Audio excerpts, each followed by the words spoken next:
hanapin ng iyong lalim. Ikaw yung gustong makinang at ayaw masama dilim. Ayaw mo na laging makinig, ang alam mo lang ay magsalita.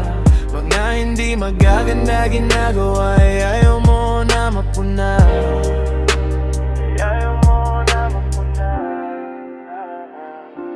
Ikaw yung taong feeling mo laging ngaping-ngapi. Ikaw yung taong feeling mo na hindi magagapi. Gusto mo palagi ang ginawa mo laging nakadokumento. Gusto mo palagi maganda sa'yo ang laging kinikwento. Mahalaga ang mga pangyayari sa buhay mo dapat deserve.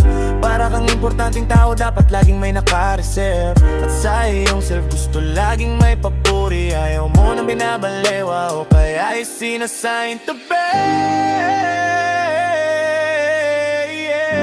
Subukan mong manalamin at hanapin ng iyong lalim. Ito yung gustong makinang at ayaw mo sama dilim. Ayaw mo na laging makinig, ang alam mo lang ay magsalita.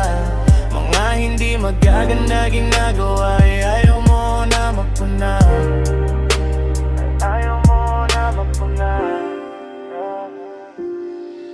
Yeah, isang maganda mong naitala, para bang walang katapusan. Nasanay ka sa papuri kaya ayaw mo nang mapulaan. Hirap din kasi kung nabuhay ka lagi sa palapakan, kaya minsan at madalas mata mo na lang ay nagbubulag-bulagan. Sa kamalian na akala mo hindi nagagawa, daig mo pa ang santo kung basta na laging tama-tama. Bawat ang akalang basta yung kinamulatan. Hayaan mo ang panahon ang magdama sa iyong mga malian. Subukan mong manal